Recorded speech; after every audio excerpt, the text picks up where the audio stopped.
નમસ્કાર વિદ્યાર્થી મિત્રો, હું ચિરાગ તમારું ફરીથી સ્વાગત કરું છું બેટરાઇસ એજ્યુકેશન ઓનલાઈન ચેનલની અંદર કે જેમાં આજનો આપણો ટોપિક છે ભ્રૂણપુટ અથવા માદા બીજાણુજનકનો વિકાસ. ઓકે, તો લાસ્ટ લેક્ચરની અંદર આપણે સ્ત્રી કેસર મહાબીજાણુધાની મહાબીજાણુજનન વિશે આપણે અભ્યાસ કરી ગયા. તો ત્યાં થોડીક પ્રસ્તાવના જોઈ લઈએ કે જે માદા બીજાણુ હતું, બરાબર છે, મહાબીજાણુનું જે નિર્માણ થયું હતું એ મહાબીજાણુ એટલે કે મહાબીજાણુ માતૃકોષ MMC, એ મહાબીજાણુ માતૃકોષ જે છે એ શું થાય છે તો કે અર્ધીકરણની પ્રક્રિયા દ્વારા એ વિભાજન પામે છે અને ચાર એકકીય શું સર્જે છે, મહાબીજાણુનું સર્જન કરે છે. અને એ જે ચાર મહાબીજાણુ જે છે એમાંથી એક મહાબીજાણુ જે હશે એ શું કરશે તો કે એક મહાબીજાણુ એ કદની અંદર એટલે કે વૃદ્ધિ કરે છે, એ વૃદ્ધિ કરે છે, પોષણ મેળવે છે, પ્રદેહના પ્રદેશમાંથી શું કરશે, પોષણ મેળવશે અને એ કોષના કદમાં શું કરશે, વધારો કરશે. બરાબર. હવે એ વધારો કરી શું કરે છે તો કે જે મહાબીજાણુ જે છે એ મહાબીજાણુનું જે કોષ કેન્દ્ર છે, એ મહાબીજાણુનું કોષ કેન્દ્ર જે છે એ શું થશે તો કે વિભાજન પામશે. વિભાજન કેવી રીતે થશે તો કે સમસૂત્રીય વિભાજન થાય. બરાબર. એને અહીં આપણે જોઈ લઈએ કે કઈ રીતે એ જોવા મળે. તો જેમ કે અહીંયા આપણે વાત કરીએ એ પ્રકારે શું કહ્યું મેં તમને કે મહાબીજાણુ કે જે કેવા પ્રકારનો છે, એકકીય પ્રકારનો. બરાબર. આ મહાબીજાણુ શું કામ કરે છે તો મહાબીજાણુ એ કદમાં વધારો કરે છે એટલે કે વૃદ્ધિ કરે છે. અને આ વૃદ્ધિ કેવી રીતે થશે તો કે પોષણ મેળવીને.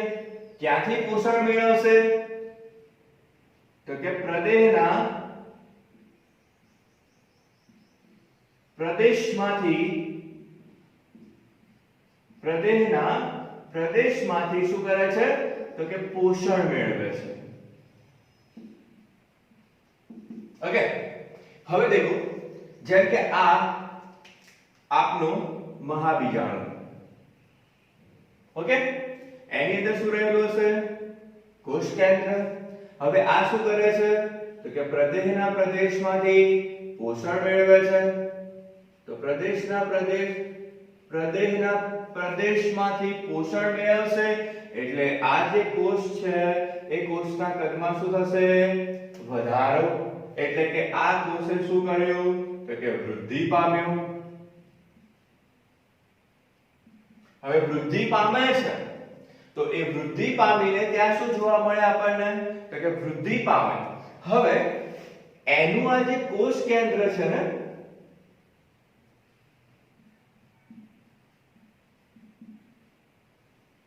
આ કોષ કેન્દ્ર શું કરે છે તો કે સમસૂત્રીય ભાજન. એટલે કે કોષ કેન્દ્રનું અહીંયા શું જોવા મળશે તો કે કોષ કેન્દ્રનું સમવિભાજન.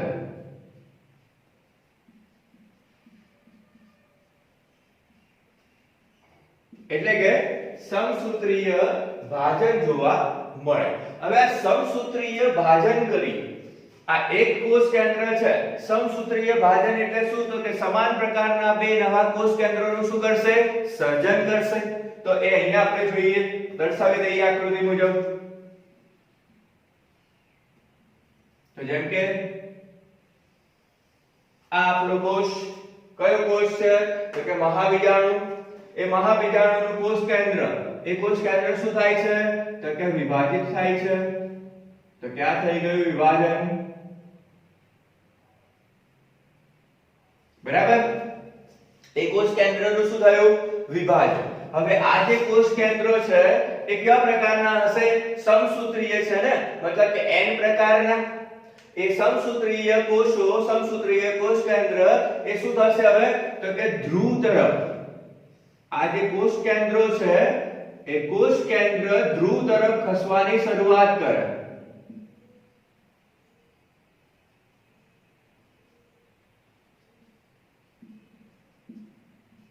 ધ્રુવ પ્રદેશ તરફ શું કરે છે? ખસે છે. ઓકે, તો આ જે કોષ કેન્દ્રોનું જે વિભાજન થયું, એ વિભાજન બાદ એ કોષ કેન્દ્રો શું કરશે? તો કે એકબીજાથી વિરુદ્ધ દિશામાં, વિરુદ્ધ તલ ઉપર એ શું કરે છે? તો કે એ દૂર જાય છે, દૂર ખસે છે. તો અહીંયા જોઈ લઈએ તો કે આ એક કોષ થઈ ગયો, એક કોષ કેન્દ્ર. એ જ પ્રકારે આ બીજું કોષ કેન્દ્ર. Okay, done. આટલું સમજી ગયા? હવે આને આપણે નામ આપી દઈએ. શું છે આનું નામ? તો કે મહાબીજાણુ.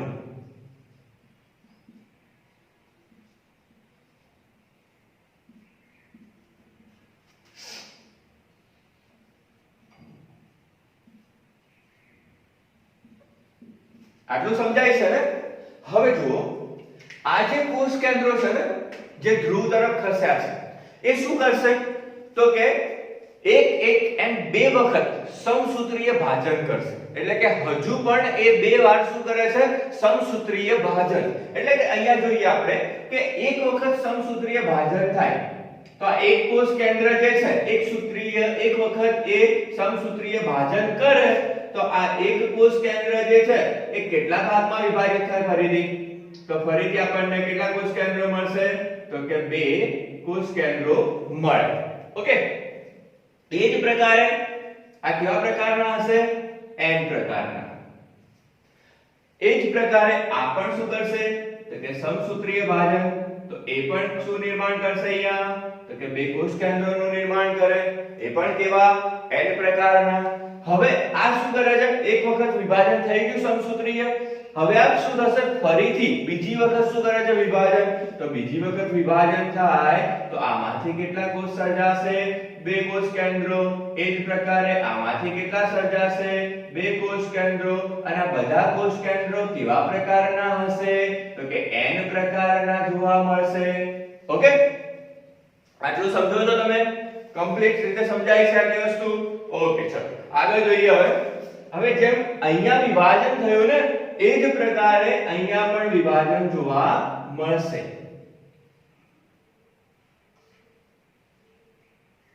ડન. તો અહીંયા પણ કેવા પ્રકારના? તો કે n પ્રકારના. કેટલા? તો 4. એટલે બંને ધ્રુવ તરફ 4 એમ ટોટલ કેટલા કોષ કેન્દ્રો રચાયા? 8 કોષ કેન્દ્રોનું નિર્માણ થયું મહાબીજાણુની અંદર. ઓકે, તો એને આપણે અહીંયા આકૃતિ દ્વારા સમજી લઈએ. આટલું સમજાઈ ગયું છે?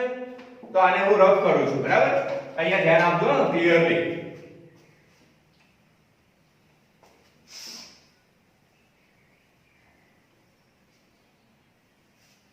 આ જે આકૃતિ છે એને હું અહીંયા દર્શાવું છું.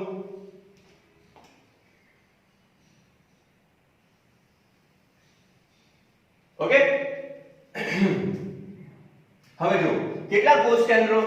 આ એકમાંથી બે વખત વિભાજન થયું સમસૂત્રીય. તો ટોટલ કેટલા કોષ રચાયા? કેટલા કોષ કેન્દ્ર રચાયા? 4. એ જ પ્રકારે અહીંયાનું વિભાજન દરમિયાન કેટલા રચાયા? 4. ટોટલ કેટલા કોષ કેન્દ્રો છે? 8. તો અહીંયા જોઈ લઈએ આપણે 1 2 3 અને 4. બરાબર? એ જ પ્રકારે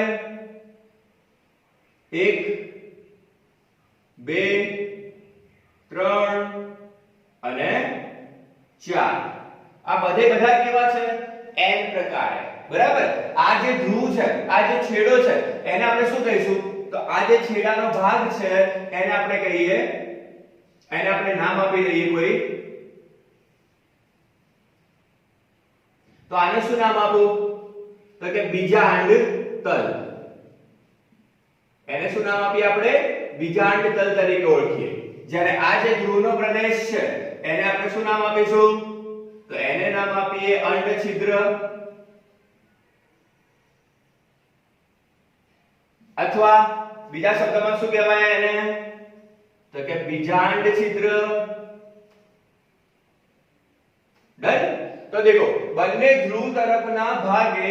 બંને ધ્રુવ તરફના ભાગે કેટલા તો કે 4 4 એમ 8 કોષ કેન્દ્રોની શું થઈ રચના થઈ અહીંયા ધ્યાન આપજો ઈઝી ટોપિક છે બોર્ડ માટે ઇમ્પોર્ટન્ટ ટોપિક છે ઓકે આમાંથી ક્વેશ્ચન જનરેટ થતા હોય છે તો આ 4 4 એમ 8 કોષ કેન્દ્રો અહીંયા રચાઈ ગયા હવે એમાંથી શું થશે તો કે આ જે છે ને આ એક અને આ બે આ એક કોષ કેન્દ્ર બીજાંડ તલ તરફનું આ બીજું કોષ કેન્દ્ર બીજાંડ છિદ્ર તરફનું એ શું કરે છે તો કે અહીંયાથી એ સ્થાનાંતરિત થાય છે એ સ્થાનાંતરિત થઈને ક્યાં ગોઠવાય છે ધીરે ધીરે તો એ સ્થાનાંતરિત થઈને મધ્ય ભાગે આવે છે એટલે કે આ આવી ગયું મધ્ય ભાગે બરાબર એક પ્રકારે આ જે છે એ પણ સ્થાનાંતરિત થઈને ક્યાં આવશે તો કે એ પણ આવશે મધ્ય ભાગે તો અહીંયા મધ્ય ભાગે એક એક એમ બે કોષ કેન્દ્રો આવીને શું થઈ ગયા ગોઠવાઈ ગયા તો અહીંયાથી આપણે શું કરી દઈએ એને રિમૂવ કરી દઈએ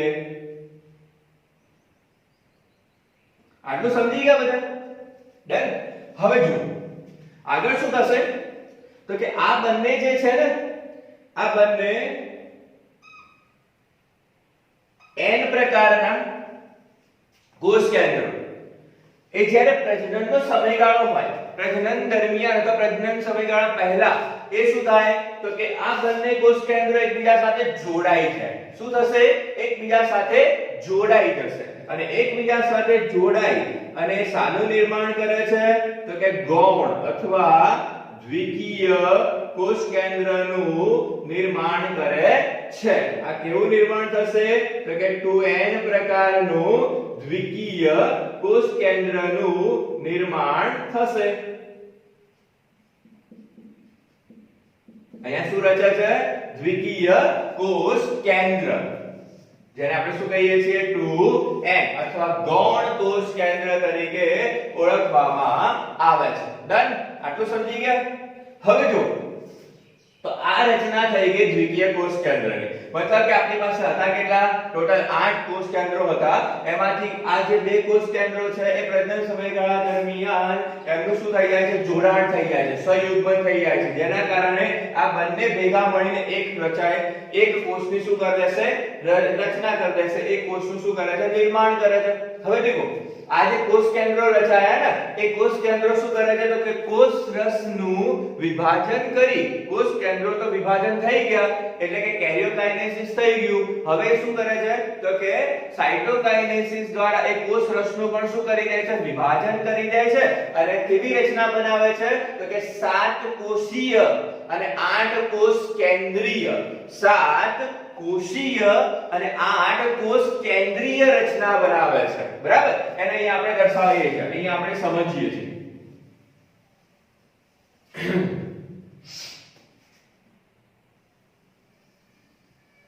ઓકે અહીંયા જો તો દેખો સેન્ટર એટલે કે મધ્યના ભાગે તો અહીંયા આપણું શું રચાઈ ગયું છે તો કે દ્વિકીય કોષ કેન્દ્રનું નિર્માણ થઈ ગયું છે એટલે કે અહીંયા એક કોષીય ગોઠવણી થઈ ગઈ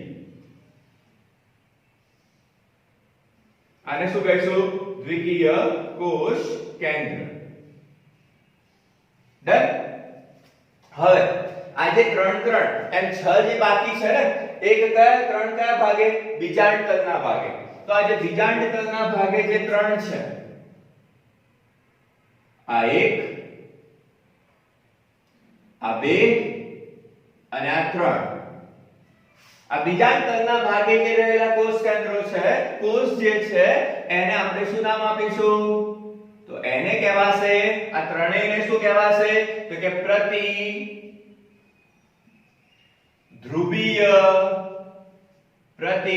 ધ્રુવીય કોષ તરીકે ઓળખવામાં આવે શું કહેવાય એને પ્રતિ ધ્રુવીય કોષ તરીકે ઓળખવામાં આવે અને આ કેવા પ્રકારના હોય બધા તો કે n પ્રકારે એ બધા કેવા પ્રકારના હશે n પ્રકારે ખાલી દ્વિતીય કોષ કેન્દ્ર જે છે એ કેવું હોય છે દ્વિતીય કોષ કેન્દ્ર જે છે એ જ ખાલી 2n પ્રકારનું હોય બાકી બધા કેવા હોય તો કે પ્રતિધ્રુવીય અને બીજા જે અંડછિદ્ર તરફના છે બધા કેવા હશે તો કે n પ્રકારના બરાબર? તો અહીંયા જુઓ, આ જે બીજાંડ છિદ્ર તરફ છે ને, એમાં જે ત્રણ કોષો છે, ત્રણ કોષ જે છે એમાંથી એક કોષ કેવો કદમાં મોટો, બરાબર? એક કોષ કેવો કદમાં મોટો અને બાકીના બે કોષ કેવા હશે કદમાં થોડાક નાના હશે, મતલબ કે એ થોડીક અલગ રચના ધરાવતા હશે. તો આ જે છે એ નીચે ભાગના, બરાબર? જ્યારે એક કેવો છે કદમાં મોટો, તો જે કદમાં મોટો છે ને એને આપણે નામ આપી દઈએ અંડકોષ. એને આપણે શું નામ આપીએ તો કે અંડકોષ. એ પણ કેવા પ્રકારનો? એન પ્રકારનો. જ્યારે આ બંને જે છે એને શું કહેવામાં આવશે તો કે સહાયક. એને શું કહેવામાં આવે તો કે સહાયક કોષ તરીકે ઓળખવામાં આવે. અને એ કેવા પ્રકારના? એન પ્રકારના. તો દેખો અહીંયા ત્રણ કેવા? પ્રતિધ્રુવીય, સેન્ટરમાં કેવું? દ્વિતીય કોષ કેન્દ્ર. સેન્ટરમાં કેવું છે તો એને અહીંયા આપણે નામ આપી દઈએ દ્વિતીય કોષ કેન્દ્ર. કેવા પ્રકારનું હોય તો કે દ્વિકીય પ્રકારનું હોય. જ્યારે આપણે બીજા શબ્દમાં ગૌણ કોષ કેન્દ્ર તરીકે ઓળખીએ છીએ. અને નીચેના ભાગે, કયા નીચેના ભાગે તો કે અંડ છિદ્રના ભાગે, બીજાંડ છિદ્રના ભાગે ત્રણ, એમાંથી એક અંડકોષ અને બે સહાયક કોષ. ઓકે, આટલું સમજી ગયા? હવે દેખો આ જે રચનાનું નિર્માણ થયું એ રચનાને આપણે શું કહીએ છીએ? ભ્રૂણપુટ અથવા માદા બીજાણુ જનક તરીકે ઓળખવામાં આવે છે. ઓકે, આ એનો આપણે શું ભણી ગયા? વિકાસ ભણી ગયા. હવે આટલું બધાને સમજણ પડે છે? કારણ કે હવે આપણે આના કરતા થોડીક અલગ રચના જોઈશું, થોડુંક અલગ અંદર એડ કરીએ છીએ. તો અહીંયા સુધી સમજાઈ ગયું બધાને? ઓકે, તો આગળ જોઈએ. ચલો હવે. ઓકે, તો આ થઈ ગઈ ભ્રૂણપુટની રચના. હવે આ ભ્રૂણપુટની જે રચના છે એમાં નીચેના ભાગે શું રહેલું છે તો કે સહાયક કોષ રહેલો છે. આ જે સહાયક કોષ છે ને એ સહાયક કોષના ભાગે, એ સહાયક કોષના ભાગેથી શાનું સર્જન થાય તો કે ત્યાંથી પ્રવર્ધો જેવી રચનાનું નિર્માણ થાય. એ પ્રવર્ધો જેવી જે રચના છે એ કેવી હોય છે તો કે આંગળી જેવા પ્રવર્ધોનું શું થાય છે? નિર્માણ થાય છે.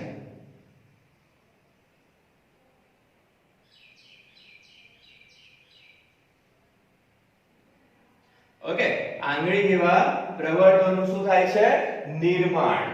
આ આંગળી જેવા પ્રવર્ધોનું જે નિર્માણ થાય છે એને આપણે શું કહીએ છીએ? એને આપણે શું નામ આપીએ તો કે એ જે પ્રવર્ધ છે એને આપણે કહીએ છીએ તંતુમય પ્રસાધન. એને આપણે શું નામ આપી દઈશું તો કે તંતુમય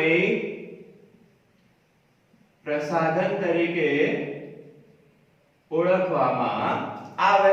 હવે આ જે તંતુમય પ્રસાધન જે છે ને એ શું કરે છે તો કે પ્રજનનની પ્રક્રિયા દરમિયાન તંતુમય પ્રસાધન જે છે એ શું કામ કરશે તો કે જે લિંગી પ્રજનન થતું હશે એ દરમિયાન જ્યારે નરજન્યુઓનું અંદર શું કરાવે છે? વહન કરાવે છે.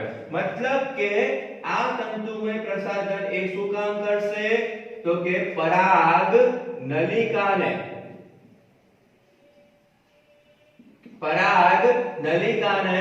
આકર્ષે છે. એને શું કામ કરશે તો કે પરાગ નલિકાને આકર્ષવાનું કાર્ય કરશે. બરાબર? એ આકર્ષિત કેવી રીતે કરશે તો કે ઘણી વખત તંતુમય પ્રસાધન દ્વારા અમુક રસાયણનો શું થતો હોય છે તો કે સ્ત્રાવ થતો હોય છે. મતલબ કે તંતુમય પ્રસાધન એ શું કરે છે તો કે રસાયણનો સ્ત્રાવ.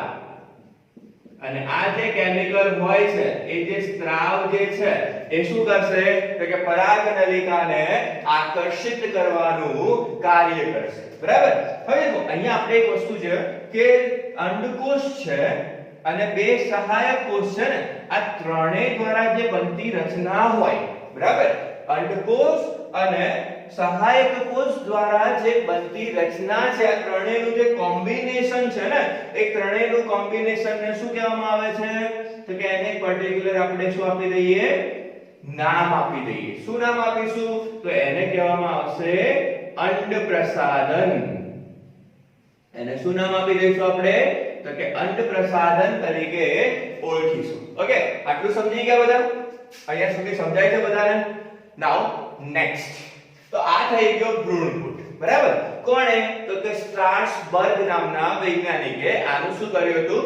શોધ કરી હતી. મતલબ કે આ જે રચના છે, આ જે વિકાસ છે, એ વિકાસની રચનાનો શું કર્યો છે? તો કે એમને અવલોકન કર્યું છે. કયો વૈજ્ઞાનિક છે? તો કે સ્ટ્રાસબર્ગ નામના વૈજ્ઞાનિકે આ રચનાને શું કરી છે? તો કે અભ્યાસ કર્યો હતો, એનું અવલોકન કર્યું છે, એનું મૂલ્યાંકન કર્યું છે. બરાબર? તો કે આવૃત બીજાણુની અંદર આ જે ભ્રૂણપુટ છે, આ ભ્રૂણપુટ કેવો છે? તો કે એકકોષીય આ જે ભ્રૂણપુટ છે એને કેવું કહેવાય છે? કે મોનોસ્પોરિક ભ્રૂણપુટ. આ જે ભ્રૂણપુટની જે રચના છે એને આપણે શું કહીએ છીએ? મોનોસ્પોરિક ભ્રૂણપુટ તરીકે આપણે ઓળખતા હોઈએ છીએ. આને એક પર્ટિક્યુલર નામ આપવું હોય તો શું નામ આપી શકાય? આ જે છે ને એને પર્ટિક્યુલર નામ આપવું હોય તો શું આપી શકાય? તો કે પોલિગોનમ. શું નામ આપી શકાય? પોલિગોનમ ભ્રૂણપુટ. ઓકે, પોલિગોનમ પ્રકારનું ભ્રૂણપુટ કે જે આવૃત બીજારી વનસ્પતિમાં જોવા મળતું હોય છે. આ શું છે? તો કે મોનોસ્પોરિક ભ્રૂણપુટ તરીકે પણ આને આપણે શું કરીશું? ઓળખીશું. આવું એક આ જે છે ને એને શું કહેવાય? મોનોસ્પોરિક એટલે એક બીજાણુધારી, એક બીજાણુ ભ્રૂણપુટ એટલે મોનોસ્પોરિક ભ્રૂણપુટ તરીકે ઓળખવામાં આવે. હવે દેખો, આ તો ખબર પડી ગઈ આપણને બધાને, પણ આની અંદર આ જે ભાગ છે, આ જે રચના છે, મતલબ કે આ જે ધ્રુવ છે, એ ધ્રુવ કયો? તો કે બીજાંડ તલ વાળો. બરાબર? આ જે ધ્રુવ છે એ કેવો? બીજાંડ તલ વાળો. જ્યારે આ જે છે એ કેવો? બીજાંડ છિદ્ર વાળો. જેમ અહીંયાથી આ શું સર્જાયું? તંતુમય પ્રસાધન સર્જાય છે ને, તો આ તંતુમય પ્રસાધન શું પ્રતિધ્રુવીય કોષમાંથી નહીં સર્જાતા હોય? ના, તંતુમય પ્રસાધન જે છે એ પ્રતિધ્રુવીય કોષમાં કેવા હોય છે? અલ્પ વિકસિત જોવા મળતા હોય છે.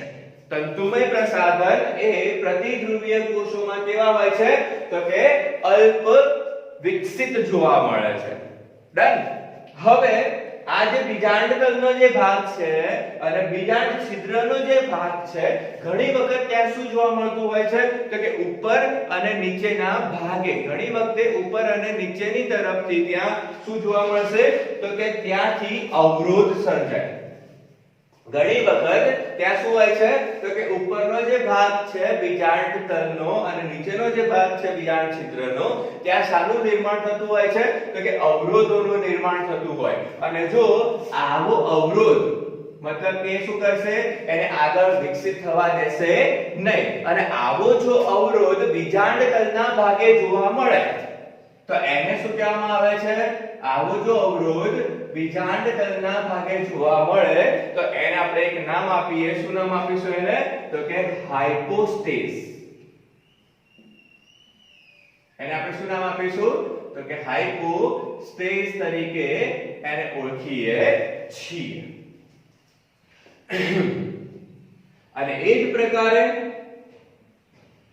જો બીજાંડ છિદ્રના ભાગે અવરોધ સર્જાય, બરાબર? એ જ પ્રકારે બીજાંડ છિદ્રના ભાગે અવરોધ સર્જાય તો એને આપણે શું કહીશું? તો કે એપિસ્ટેસ.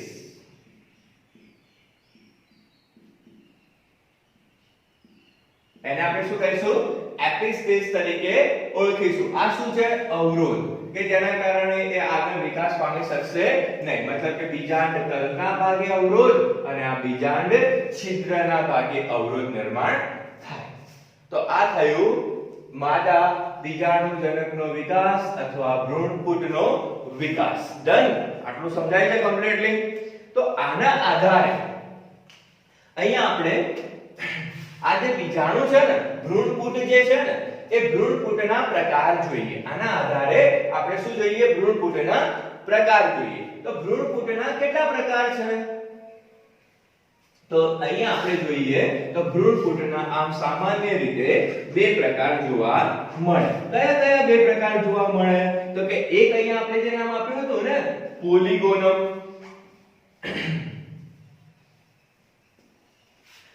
બે આપણે અહીંયા નામ આપીએ. બરાબર? બે પ્રકારના ભ્રૂણપુટ. એક જેને શું કહેવામાં આવશે? મોનોસ્પોરિક, એટલે કે એક બીજાણુ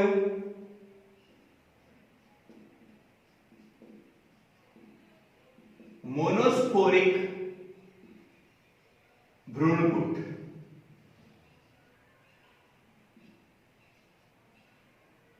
બરાબર, એક બીજાણુકીય ભ્રૂણપુટ.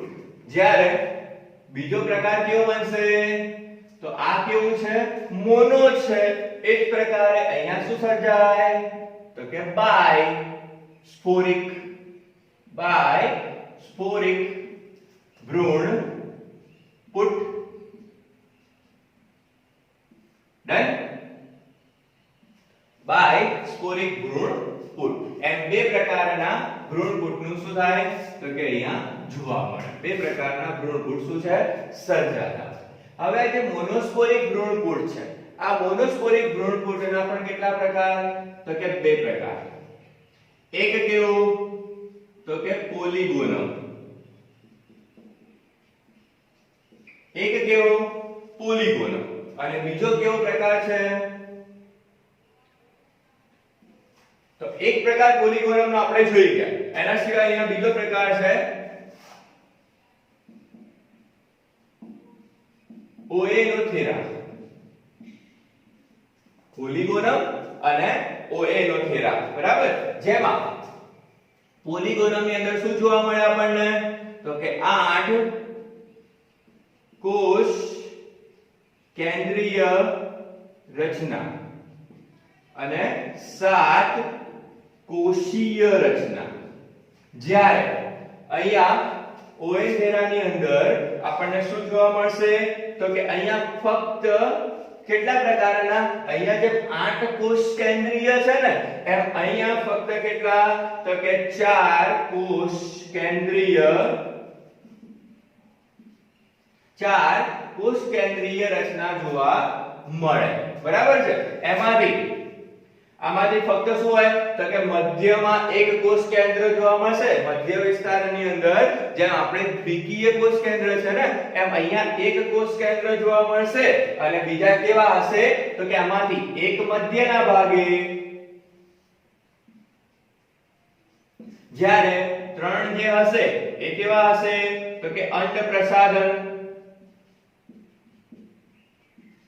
એમાં એક અંડકોષ હશે અને 2 સહાયક કોષ હશે. મતલબ કે આની અંદર આપણને પ્રતિધ્રુવીય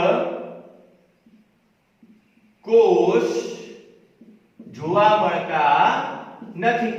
આની અંદર પ્રતિધ્રુવીય કોષોની ગેરહાજરી જોવા મળશે.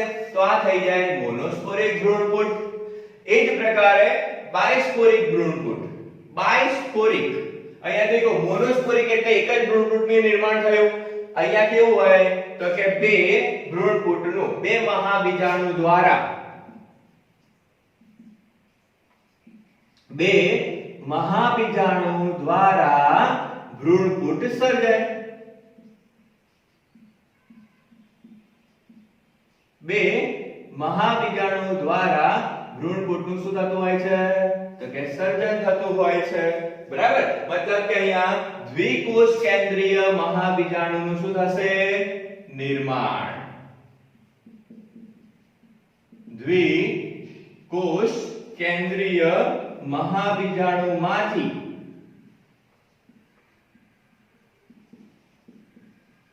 શું થાય? તો કે વિકાસ. ઓકે. એ શું થશે? તો કે બે દ્વિકીય કોષ કેન્દ્રીય મહાબીજાણુમાંથી આનો શું થતો હોય છે? વિકાસ થતો હોય છે. તો આ થઈ જશે ભ્રૂણપુટના બે પ્રકાર, એક મોનોસ્પોરિક અને બીજું બાયસ્પોરિક. ડન.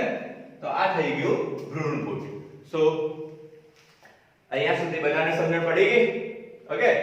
કોઈ ડાઉટ હોય અથવા કોઈ નવો ટોપિક શીખવો હોય તો તમે મને પોસ્ટ કરી શકો છો, કમેન્ટ બોક્સમાં લખી શકો છો. ઓકે. વિડિયોને ગમે છે તો વિડિયો લાઈક કરો, તમારા મિત્રો સુધી એને શેર કરો, જેથી કરીને વધુમાં વધુ વિદ્યાર્થી આનો લાભ લઈ શકે. ઓકે. અને એક્ઝામની અંદર સારા માર્ક્સ કવર કરી શકે. So thank you so much. Okay.